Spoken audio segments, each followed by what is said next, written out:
ഇന്ന് നമ്മൾ ഡിസ്കസ് ചെയ്യുന്നത് ഇന്ത്യയിലെ തന്നെ ഏറ്റവും വലിയ ഒരു പൊളിറ്റിക്കൽ സ്റ്റാർട്ടപ്പിനെ കുറിച്ചാണ്. ഇതിന്റെ സിഇഒയുടെ പേര് ദളപതി വിജയ് എന്നാണ്. 10 വർഷം മുമ്പ് വിജയ് തന്നെ തിരക്കഥ എഴുതി തുടങ്ങിയ ആ മാസ്റ്റർ പ്ലാൻ അതിന്റെ ക്ലൈമാക്സിലേക്ക് കടന്നിരിക്കുകയാണ്. വിജയ് ഒരു സാധാരണ നടനല്ല എന്ന് അദ്ദേഹത്തിന്റെ ശത്രുക്കൾ പോലും തിരിച്ചറിയാൻ വൈകിപ്പോയി എന്നതാണ് സത്യം. നിങ്ങൾ വിജയിയുടെ കഴിഞ്ഞ 10 വർഷത്തെ സിനിമകൾ ഒന്ന് എടുത്ത് പരിശോധിച്ചു നോക്കൂ. അതൊരു നടന്റെ കരിയർ ഗ്രാഫ് മാത്രമല്ല, മറിച്ച് വരാനിരിക്കുന്ന ഒരു രാഷ്ട്രീയ നേതാവിന്റെ കൃത്യമായ ഒരു പ്ലാനിംഗ് ആയിരുന്നു. It is a pure calculated business and political strategy. ഈ മാസ്റ്റർ പ്ലാനിനെ നമുക്കൊന്ന് ഡീകോഡ് ചെയ്യാം. Welcome to the Nile decodes. 2014 പുറത്തിറങ്ങിയ കത്തി എന്ന സിനിമയിലൂടെ അദ്ദേഹം കർഷകരുടെ പ്രശ്നങ്ങളും കോർപ്പറേറ്റുകളുടെ ജലചൂഷണത്തെക്കുറിച്ചും സംസാരിച്ചു. സാധാരണക്കാരന്റെ ഹൃദയത്തിലേക്ക് വിജയ് എന്ന നടൻ ചേക്കേറിയത് ഇത്തരം കഥാപാത്രങ്ങളിലൂടെയാണ്. ഒരു ബ്രാൻഡ് വാല്യൂ ക്രിയേറ്റ് ചെയ്യാൻ ഏറ്റവും നല്ലത് സാധാരണക്കാരന്റെ പ്രശ്നം പറയുക എന്നതാണല്ലോ. പിന്നീട് 2017 മെഴ്സൽ വന്നപ്പോൾ അത് വലിയൊരു ചർച്ചയ്ക്കാണ് വഴിതെളിച്ചത്. GST, ഡിജിറ്റൽ ഇന്ത്യ എന്നിവയെക്കുറിച്ചുള്ള അദ്ദേഹത്തിന്റെ ഡയലോഗുകൾ ദേശീയ തലത്തിൽ വരെ വിവാദമായി. രാഷ്ട്രീയക്കാർ അദ്ദേഹത്തെ ആക്രമിക്കാൻ തുടങ്ങിയെങ്കിലും അതൊക്കെ വിജയിയെ ജനങ്ങൾക്കിടയിൽ കൂടുതൽ പോപ്പുലർ ആക്കുകയാണ് ഉണ്ടായത്. 2018 സർക്കാർ വന്നതോടെ അദ്ദേഹം തിരഞ്ഞെടുപ്പ് അഴിമതികളെ കുറിച്ചും സെക്ഷൻ 49P കുറിച്ചും ജനങ്ങളെ ബോധവൽക്കരിച്ചു. ഓരോ സിനിമയും ഓരോ വിപ്ലവമായിരുന്നു. 2019 ബിഗിൽ കായിക മേഖലയിലെ അഴിമതിയെക്കുറിച്ചും സ്ത്രീ ശാക്തീകരണത്തെക്കുറിച്ചും സംസാരിച്ചപ്പോൾ കഴിഞ്ഞ വർഷം ഇറങ്ങിയ ലിയോ, വാരിസ് എന്നീ ചിത്രങ്ങളുടെ ഓഡിയോ ലോഞ്ചുകളിൽ അദ്ദേഹം നടത്തിയ പ്രസംഗങ്ങൾ നേരിട്ടുള്ള ഒരു രാഷ്ട്രീയ പ്രഖ്യാപനമായിരുന്നു. വിജയ് മക്കൾ ഇയക്കം വെറും ഒരു ഫാൻസ് ക്ലബ് ആയിരുന്നില്ല, ഒരു ഗ്രാസ് റൂട്ട് നെറ്റ്വർക്ക് ആയിരുന്നു. ഏതൊരു വലിയ കമ്പനിക്കും വേണ്ടത് ശക്തമായ ഒരു ഡിസ്ട്രിബ്യൂഷൻ നെറ്റ്വർക്കാണ്. വിജയുടേത് BMI ആണത്. അദ്ദേഹം ഇതിനെ ഒരു സോഷ്യൽ നെറ്റ്വർക്കായി വളർത്തി. തമിഴ്നാട്ടിലെ ഓരോ ഗ്രാമത്തിലും നഗരത്തിലും ആയിരക്കണക്കിന് യൂണിറ്റുകൾ അദ്ദേഹം പടുത്തുയർത്തി.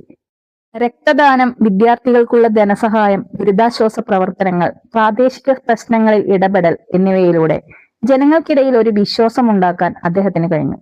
നേതാവിനെ നേരിട്ട് കണ്ടില്ലെങ്കിലും നേതാവ് ഉണ്ടാക്കിയ സിസ്റ്റം തമിഴ് മക്കൾ അനുഭവിച്ചു. ഈ വിശ്വാസമാണ് ആരാധനയെ വോട്ടാക്കി മാറ്റാനുള്ള വിജയുടെ തന്ത്രത്തിന്റെ അടിത്തറ. വിജയുടെ രാഷ്ട്രീയ ശക്തി ആദ്യമായി ലോകം അറിഞ്ഞത് 2021 തദ്ദേശ സ്വയംഭരണ തെരഞ്ഞെടുപ്പിലായിരുന്നു. വലിയ രാഷ്ട്രീയ പാർട്ടി എന്ന പേരോ ആർഭാടമായ പ്രചാരണമോ ഇല്ലാതെ സ്വതന്ത്രരായി മത്സരിച്ച BMI പ്രവർത്തകർ 100-ലധികം സീറ്റുകൾ നേടി. സിനിമാ താരങ്ങളുടെ സ്റ്റാർഡത്തിനപ്പുറം ഒരു തിരഞ്ഞെടുപ്പ് യന്ത്രമായി പ്രവർത്തിക്കാൻ തന്റെ സംഘടനയ്ക്ക് കഴിയുമെന്ന് വിജയ് തെളിയിച്ച നിമിഷമായിരുന്നു അത്. 2024 ഫെബ്രുവരി 2 തമിഴക വെട്രിക്കഴകം എന്ന തന്റെ രാഷ്ട്രീയ പാർട്ടി അദ്ദേഹം ഔദ്യോഗികമായി പ്രഖ്യാപിച്ചത്. ഇതിൽ ഏറ്റവും വലിയ പ്രത്യേകത, പാർട്ടി പ്രഖ്യാപിക്കുന്നതിന് മുൻപ് തന്നെ അതിന്റെ താഴെത്തട്ടിലുള്ള സ്ട്രക്ചർ അദ്ദേഹം റെഡിയാക്കിയിരുന്നു. സാധാരണ ഒരു പാർട്ടി ഉണ്ടാക്കിയ ശേഷം അതിന്റെ ഘടനയുണ്ടാക്കുമ്പോൾ വിജയ് ചെയ്തത് നേരത്തെ ഉണ്ടായിരുന്ന സ്ട്രക്ചറിനെ ഒരു രാഷ്ട്രീയ പാർട്ടിയായി ഔദ്യോഗികമായി ലോഞ്ച് ചെയ്യുകയാണ്. വിജയ് എടുത്ത ഏറ്റവും വലിയ റിസ്ക് തന്റെ കരിയറിന്റെ ഏറ്റവും വലിയ ഉയരത്തിൽ നിൽക്കുമ്പോഴാണ് അദ്ദേഹം സിനിമയോട് വിട പറയുന്നത്. ഓരോ സിനിമയ്ക്കും 200 കോടിയിലധികം പ്രതിഫലം കിട്ടുന്ന ഏക നടൻ തന്റെ കരാറുകൾ പൂർത്തിയാക്കി 100% പൊതുസേവനത്തിലേക്ക് ഇറങ്ങുകയാണെന്ന് പ്രഖ്യാപിച്ചു. ഇത് തമിഴ് രാഷ്ട്രീയം ഇന്നുവരെ കണ്ടിട്ടില്ലാത്ത ഒന്നാണ്. MGRോ ജയലളിതയോ പോലും സിനിമ പൂർണ്ണമായും ഉപേക്ഷിച്ചിരുന്നില്ല. 2024 ഒക്ടോബറിൽ വിക്രാണ്ടിയിൽ നടന്ന പാർട്ടിയുടെ ആദ്യ സംസ്ഥാന സമ്മേളനം ഒരു ചരിത്രമായിരുന്നു. ഏകദേശം 8 ലക്ഷത്തോളം ആളുകളാണ് അവിടെ ഒത്തുകൂടിയത്. അവിടെ വെച്ചാണ് തന്റെ രാഷ്ട്രീയ നിലപാടുകൾ അദ്ദേഹം വ്യക്തമാക്കിയത്. മതേതരത്വം, സാമൂഹ്യനീതി, സമത്വം എന്നിവയാണ് തന്റെ പാർട്ടിയുടെ ആദർശമെന്ന് അദ്ദേഹം പ്രഖ്യാപിച്ചു. DMK, AIADMK തുടങ്ങിയ അധികായന്മാരോട് നേർക്കുനേർ പോരാടാനുള്ള അദ്ദേഹത്തിന്റെ ഈ തീരുമാനം രാഷ്ട്രീയ നിരീക്ഷകരെ അമ്പരപ്പിച്ചു. ചെന്നൈയിൽ പെരമ്പൂർ, തുടിപ്പള്ളി ഈസ്റ്റ് എന്നീ 2 മണ്ഡലങ്ങളിൽ നിന്നാണ് അദ്ദേഹം ജനവിധി നേടിയത്.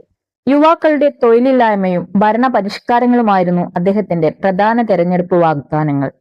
85%-ലധികം പോളിംഗ് നടന്ന ഈ തെരഞ്ഞെടുപ്പ് തമിഴ്നാട് ചരിത്രത്തിലെ തന്നെ ഏറ്റവും വലിയ ഒന്നായിരുന്നു. 10 വർഷം മുൻപ് സിനിമകളിൽ തുടങ്ങിയ ആ തിരക്കഥ ഇപ്പോൾ തമിഴ്നാടിന്റെ ചരിത്രമായി മാറുകയാണ്. ജനങ്ങൾക്കിടയിൽ നിന്ന് വന്ന ഒരു താരം ജനവിധിയിലൂടെ തന്നെ അധികാരത്തിന്റെ ചെങ്കോൽ ഏന്തുന്ന ഈ നിമിഷം ഇന്ത്യൻ രാഷ്ട്രീയത്തിൽ തന്നെ വലിയൊരു കേസ് സ്റ്റഡിയാണ്. തമിഴ്നാടിന്റെ ഭാവി ഇനി ഈ തലപതിയുടെ കൈകളിൽ ഭദ്രമാകുമോ എന്ന് നമുക്ക് കാത്തിരുന്നു